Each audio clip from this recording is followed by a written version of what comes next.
नमस्कार साथियों, स्वागत है आप लोगों का आपके YouTube चैनल एग्ज़ाम इनसाइडर पर। तो जैसे कि आप लोग पता है कि आपका यूपी पेट का एग्ज़ाम धीरे धीरे नज़दीक ही आ रहा है अब, लेकिन अभी डेट घोषित नहीं हुआ है। तो आप लोगों को टारगेट होना चाहिए कि जो आपका 100 नंबर की होता है पेपर है, तो 100 में से कम आप लोग 85 प्लस से अपना नंबर लाइए, तब कहीं आपको मेंस में जाके बुलाया जाता है।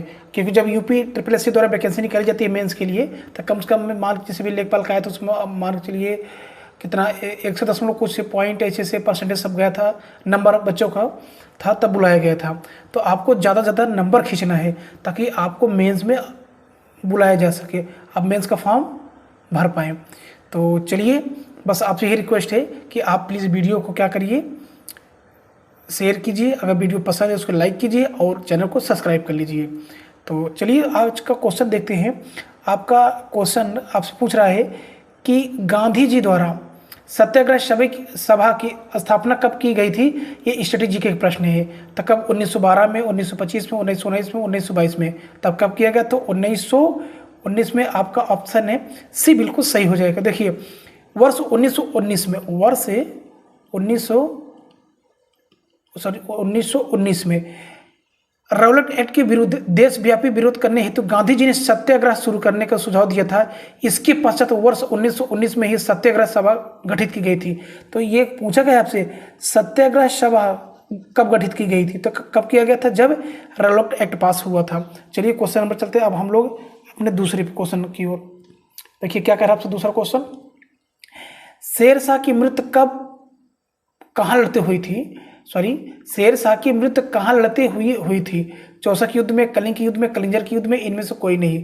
तो कहाँ पर इनकी मृत्यु हो गई थी? कलिंजर के युद्ध में। ऑप्शन सी आपका बिल्कुल सही हो जाएगा। कलिंजर अभियान के दौरान किले की दीवार से टकराकर लौटे एक गोले के विस्फोट से शेरशाह की 1545 में, कब? 1545 ईस्वी में मृत्यु हो गई थी। किनकी? शेरशाह सूरी की और कलिंजर के युद्ध में। ऑप्शन सी आपका बिल्कुल सही होगा। आइए क्वेश्चन नंबर चलते हैं अब हम लोग तीसरे पे।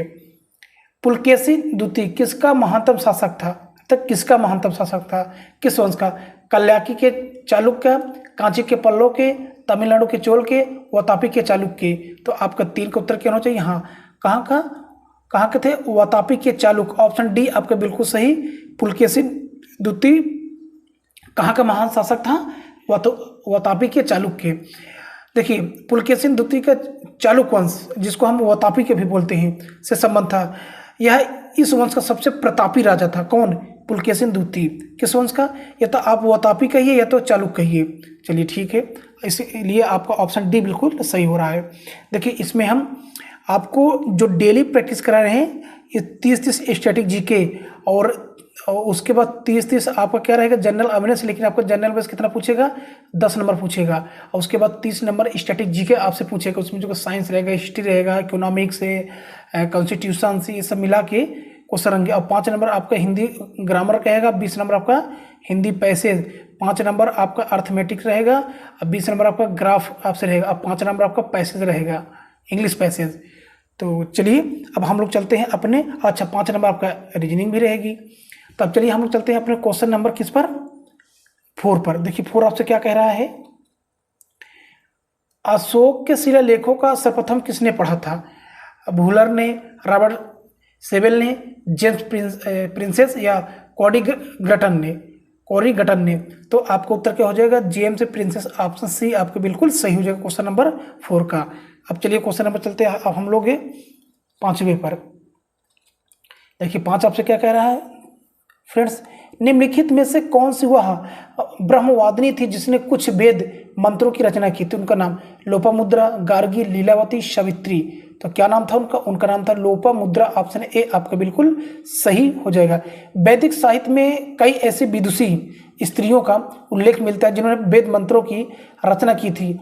अपाला, घोषा, विश्ववारा, लोपामुद्रा आदि। लोपामुद्रा अगस्त्य ऋषि की पत्नी थी। अगस्त्य ऋषि की पत्नी कौन थी? लोपामुद्रा थी, जिन्हें क्या बोला कि वह मतलब वो ब्रह्मवादिनी थी जिसने कुछ वेद मंत्रों की रचना की थी। उनका क्या नाम है? लोपामुद्रा। ऑप्शन ए आपका बिल्कुल सही हो जाएगा। Question number 6।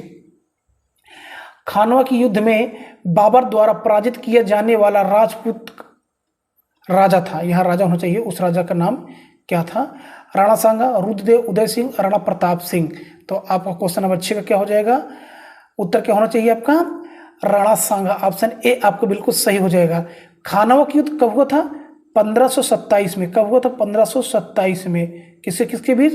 राणा सांगा और बाबर के बीच में हुआ था। तो 1527 ईस्वी में मुगल शासक बाबर एवं मेवाड़ के राजा राणा सांगा के मध्य हुआ था। इस युद्ध में या इसी युद्ध में बाबर ने जिहाद का नारा दिया था। तो बाबर ने जिहाद का नारा किस युद्ध में दिया था? खानवा के युद्ध में। ऑप्शन ए आपका इस प्रकार से उत्तर सही हो रहा है। आइए, तो खानवा का युद्ध कब होता? 1527 में। आपको ये भी ध्यान रखना है। चलिए क्वेश्चन नंबर हम चलते हैं अभी 7 पर। नौजवान भारत सभा किसने स्थापित किया था? नौजवान सभा, भारत सभा किसने स्थापित किया था? बीसी पाल, जी सुब्रमण्यम अय्यर, सरदार भगत सिंह, रुक्मणी लक्ष्मीपति। तो आपका साल का क्या हो जाएगा? सरदार भगत सिंह। ऑप्शन आपका क्या हो जाएगा? सी बिल्कुल सही हो जाएगा। नौजवान भारत सभा की स्थापना सरदार भगत सिंह ने 1926 में, कब? 1926 में किया था। इनके सहयोगियों में छबील दास और यशपाल शामिल थे। चलिए क्वेश्चन नंबर हम लोग चलते हैं किस पर? 8 पर। 8 सबसे क्या कह रहा है कि निम्नलिखित में से किसने अंग्रेजों के विरुद्ध 1857 के संघर्ष में भाग नहीं लिया था? तात्या टोपे, टीपू सुल्तान, रानी लक्ष्मीबाई, नाना साहिब। तो आपका उत्तर क्या हो जाएगा? 8 का हो जाएगा टीपू सुल्तान। ऑप्शन बी आपके बिल्कुल सही हो जाएगा। अंग्रेजों के विरुद्ध 1857 के संघर्ष में टीपू सुल्तान ने भाग नहीं लिया था। वह मैसूर का शासक था। कहाँ का था? मैसूर का शासक था। तथा चतुर्थ आंग्ल मैसूर युद्ध, जो चौथा आंग्ल मैसूर युद्ध हुआ था, ये हुआ था युद्ध 1799 में। कब हुआ था? तो 1799 में अंग्रेजों के विरुद्ध लड़ते हुए वीर गति को प्राप्त हुआ था। कौन हो गए थे? टीपू सुल्तान। ऑप्शन आपका सी बिल्कुल सही हो रहा है, क्योंकि यहाँ देखिए 1857 की बात हो रही है, यहाँ पर आपका क्या है? 1799। तो तात्या टोपे, रानी लक्ष्मीबाई और नाना साहिब, ये तीनों लोग 1857 की क्रांति में भाग लिए थे, लेकिन टीपू सुल्तान नहीं लिए थे। इनकी मृत्यु किस युद्ध में हो गई थी? अंग मैसूर युद्ध हुआ था 1799 में। इसी में ये वीर गति को प्राप्त हो गए थे। कौन? टीपू सुल्तान। आइए क्वेश्चन नंबर 9 पर। 1916 में भारतीय राष्ट्रीय कांग्रेस और मुस्लिम लीग एक दूसरे के निकट आ गए। यहाँ होना चाहिए निकट आ गए, तो मिस स्प्लिट हुआ है। तो मतलब किस बैठक में? लाहौर में, कि अमृतसर में, कि लखनऊ में, कि हरिपुरा में। तो क्वेश्चन नंबर 9 का आपका क्या हो जाएगा? लखनऊ में। ऑप्शन सी आपका बिल्कुल सही हो जाएगा। 1916 में भारतीय राष्ट्रीय कांग्रेस और मुस्लिम लीग एक दूसरे के निकट या करीब आ गए थे। चलिए क्वेश्चन नंबर चलते हैं हम लोग 10 पर। भारत और पाकिस्तान के स्वतंत्र राज्यों के निर्माण की देखरेख करने वाला अंतिम भारतीय वायसराय कौन था? Lord Canning, Lord Mountbatten, Lord Hasting, Lord Irwin. तो आपका 10 का उत्तर क्या होगा? आपका 10 का उत्तर हो जाएगा लॉर्ड माउंटबेटन। ऑप्शन बी आपका बिल्कुल सही हो जाएगा। Question number 11। विश्व का सबसे बड़ा डेल्टा कौन सा है? सिंधु नदी delta, Amazon, डेन्यू delta, Ganga Brahmaputra delta. तो 11 का उत्तर आपका क्या होगा? गंगा ब्रह्मपुत्र डेल्टा। 11 का। विश्व का सबसे बड़ा डेल्टा गंगा ब्रह्मपुत्र डेल्टा है। इस डेल्टा की आकृति त्रिभुजाकार है। कैसा है? त्रिभुजाकार है, ऐसे टाइप में है। चलिए क्वेश्चन नंबर आते हैं 12 पर। सुएज नहर किस किस को जोड़ती है? सुएज नहर किस किस को जोड़ती है? तो किसको जोड़ती है? भूमध्यसागर और लाल सागर को। भूमध्यसागर और लाल सागर का। ऑप्शन ए आपका बिल्कुल सही हो जाएगा। सुएज नहर का निर्माण कब हुआ था? 1859 में हुआ था। कब हुआ था? 1859 में सुएज नहर का निर्माण हुआ था। तो सुएज नहर का निर्माण 1859 ईस्वी में फ्रांसीसी अभियंता फर्डिनेंड डी लेप्सेस द्वारा किया गया था और 1869 में बनकर ये तैयार हो गया था। 1859 में शुरू हुआ था और 1869 में ये बनकर तैयार हो गया। क्या? सुएज नहर। तो सुएज नहर किस किस को जोड़ती है? भूमध्यसागर और लाल सागर को। आपको ध्यान रखना है साथियों। चलिए क्वेश्चन नंबर 13 पर देखिए मिलान आ गया है कि निम्न रेगिस्तानों को उनके स्थानों के अनुसार सही ढंग से जोड़े मिलाइए। इधर आपका रेगिस्तान का नाम दिया है, 4 आपको रेगिस्तान का नाम दिया है, इधर आपको उस स्थान का नाम दिया है जहाँ पे ये पाया जाता है। तक कालाहारी अफ्रीका में पाया जाता है, दक्षिण अफ्रीका। ये देखिए बिल्कुल सही। आटाकामा आपका पाया जाता है दक्षिण अमेरिका में, ये होना चाहिए, यानी कि बी का ए। और जो आपका थार मरुस्थल या थार रेगिस्तान है तो ये कहाँ पाया जाता है, ये एशिया में पाया जाता है, एशिया में। सी का 4।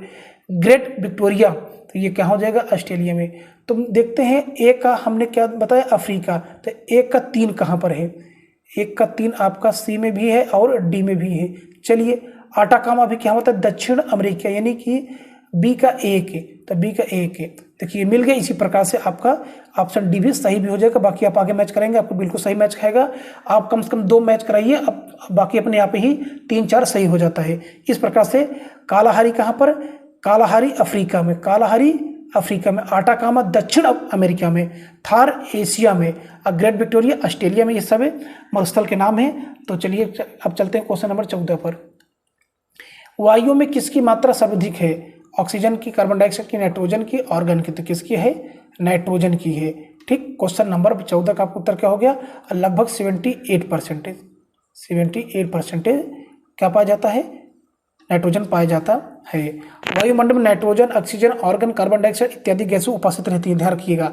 जिसमें सर्वाधिक मात्रा में क्या पाया जाता है, 78% आपका नाइट्रोजन पाया जाता है। ये क्वेश्चन नंबर 15 पर, निम्नलिखित में से सबसे पुरानी पर्वत श्रृंखला कौन सी, सबसे पुरानी पर्वत श्रृंखला, सतपुड़ा, नीलगिरी, हिमालय, अरावली, तो सबसे पुरानी कौन सी है, तो सबसे पुरानी है अरावली पर्वत श्रृंखला है। भारत की सबसे पुरानी पर्वत श्रृंखला अरावली पर्वत श्रृंखला है। इसका विस्तार गुजरात से लेकर दिल्ली तक है। इसकी सर्वोच्च चोटी का क्या नाम है, गुरु शिखर, गुरु शिखर। चलिए क्वेश्चन नंबर, तो इसका उत्तर क्या होगा, अरावली, सबसे पुरानी अरावली। चलिए क्वेश्चन में चलते 16 पर।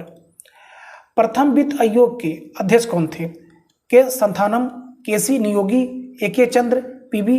राजा मन्नार, तो आपका बिल्कुल सही उत्तर क्या होगा, बिल्कुल केसी नियोगी हो जाएगा। प्रथम वित्त आयोग के अध्यक्ष कौन थे, इकोनॉमिक्स क्वेश्चन रिलेटेड है साथियों, तो आपका उत्तर क्या हो, केसी नियोगी। आइए चलिए चलते हैं क्वेश्चन नंबर 16 पर। भारत में कृषि आयकर लगाया जा सकता है किसके द्वारा, राज्य सरकारों द्वारा, केंद्र सरकारों द्वारा, स्थानीय सरकारों द्वारा, या केंद्र तथा राज्य सरकारों द्वारा, दोनों। तो आपके बिल्कुल सही उत्तर क्या होना चाहिए, बिल्कुल राज्य सरकार के द्वारा भारत में कृषि पर टैक्स लगाया जा सकता है, तो आपका राज्य सरकार उत्तर बिल्कुल सही होगा। क्वेश्चन नंबर 18, नई आर्थिक नीति किससे संबंधित है, नई आर्थिक नीति किससे संबंधित है, उदारीकरण, निजीकरण, विश्वव्यापीकरण, ये सभी। तो 18 का उत्तर क्या हो जाएगा, ये सभी। उदारीकरण मतलब लिबरलाइजेशन, प्राइवेटाइजेशन, ग्लोबलाइजेशन आपका, इसलिए उत्तर है ये सभी वाला बिल्कुल सही होगा। चलिए क्वेश्चन नंबर 19 पर, उद्योग किस पंचवर्षीय योजना में विकसित हुए थे, उद्योग द्वितीय में, चतुर्थ में, पंचम में, षष्ठ में, तो आपका 19 का उत्तर क्या हो जाएगा, कौन सी पंचवर्षीय, जो दूसरी पंचवर्षीय आपकी थी क्वेश्चन नंबर 19 में, जो 1956 से लेकर 1961 तक चली थी, 1956 से लेकर 1961 तक, 1956 से लेकर 1961 तक। चलिए क्वेश्चन नंबर चलते हैं अब हम लोग 20 पर। देखिए बैंकिंग के क्षेत्र में सीबीएस में सी का पूर्ण रूप क्या है, कोर, क्रेडिट, कंप्लीट, कॉन्टिनेंट, तो आपका क्या हो जाएगा, कोर हो जाएगा। सी का अर्थ है, सी का मतलब क्या होता है, कोर होता है। चलिए चलते हैं अब हम लोग क्वेश्चन नंबर 21 पर।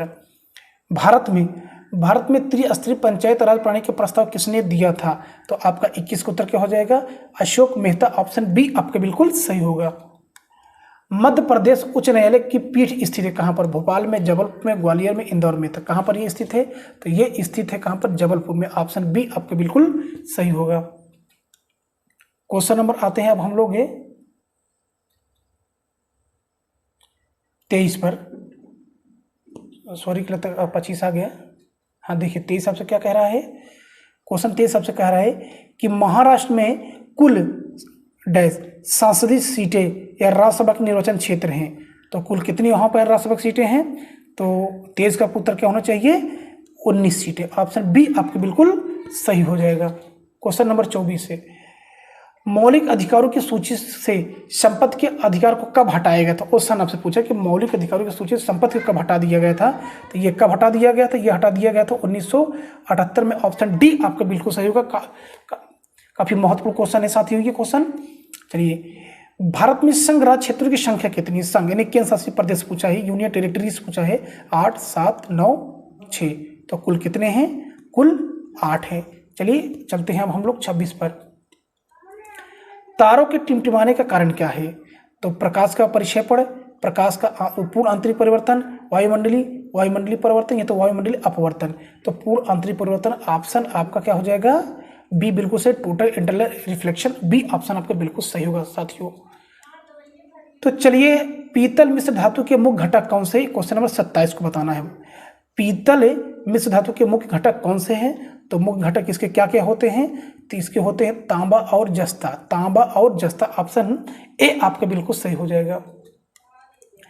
पीवीसी किसके बहुलीकरण द्वारा प्राप्त किया जाता है? स्टारीन, एसिटिलीन, प्रोपीन, विनाइल क्लोराइड। तो आपका 28 का उत्तर क्या हो जाएगा? विनाइल क्लोराइड, ऑप्शन डी आपका बिल्कुल सही होगा। चलिए फिर से आगे कूट वाला। सही उत्तर के साथ सूची फर्स्ट तथा सूची सेकंड को जोड़े। क्या vitamin B, pyridoxine, vitamin B, cyanocobalamin, या विटामिन पीओ जो है आपका थायमीन, या विटामिन B12 है राइबोफ्लोविन। तो आपको इसमें मैच करा के करना है। अगर आप 2 मैच करा लेते हैं तो 3 4 तो आपको अपने आप ही मिल जाएगा क्वेश्चन नंबर 29 का। तो देखिए क्वेश्चन नंबर 29 में हम आपको बता रहे हैं जो आपका विटामिन बी है, ये विटामिन बी में को रासायनिक नाम आप इसको थायमीन होता है। क्या होता है? थायमीन। ये रासायनिक नाम आपको दिया है। तो देखिए 1 का 3 है कहीं पर, या 4 में आपको दे रहा है। फिर उसके बाद आप देखिए यहाँ पर कुछ मिस्टेक हो गया है। विटामिन बी यहाँ 2 बार आ गया है। देखते हैं ये विटामिन B12 को पकड़ते हैं तब बात सही निकलेगी। इसको ये विटामिन B1 होना चाहिए, विटामिन B1 होना चाहिए। ये विटामिन B2 है साथियों, विटामिन B2 है। तो विटामिन जो B1 है उसका रासायनिक नाम थायमीन, और विटामिन B2 का रासायनिक नाम राइबोफ्लोविन। राइबोफ्लोविन कहाँ पर है? ये। तो देखते हैं B का 2 और A का 2, A का 3 देखना है। A का 3 आपका हाँ इसमें है, और फिर B का 4 निकल रहा हाथ ये। तो आपका क्या हो गया? ऑप्शन डी आपका बिल्कुल सही हो जाएगा। लेकिन आपको इस चीज़ को समझना पड़ेगा और रटना पड़ेगा। तो विटामिन B1 का रासायनिक नेम थायमीन, और B2 का राइबोफ्लोविन, और आपका विटामिन B ये 6 है, इसको B6 बोला जाता है। B6 मिस स्प्लिट हो गया है, मिस है स्प्लिट हुआ है। तो B6 का रासायनिक नाम क्या होता है? तो अभी क्या होगा? सी क्या हो जाएगा? पाइरिडोक्सिन आपका ये हो जाएगा। अब B12 क्या हो जाएगा? साइनोकोबालामीन B12 का। तो इसलिए आपको उत्तर क्या हो जाएगा? ऑप्शन डी बिल्कुल सही होगा। चलिए अब हम लोग चलते हैं क्वेश्चन नंबर है लास्ट 30 की ओर। देखिए 30 आपसे क्या कह रहा है? ईसीजी किसकी गतिविधियों को दर्शाता है? किसकी गतिविधियों को दर्शाता है ईसीजी? तो मस्तिष्क को, हृदय को, फुफ्फुस को, वृक्क को। तो आपका 30 का उत्तर क्या हो जाएगा? हार्ट को। ईसीजी इलेक्ट्रोकार्डियोग्राम इसका फुल फॉर्म होता है। तो उत्तर आपका क्या निकला? हृदय, ऑप्शन बी आपके बिल्कुल सही हो गया। तो इस प्रकार से अभी हमने 30 क्वेश्चन फिर से कर दिए हैं, और आपको बताना है कमेंट करके आपका 30 में कितना सही हो रहा है। Thank you so for watching my video, and जय हिंद, जय भारत।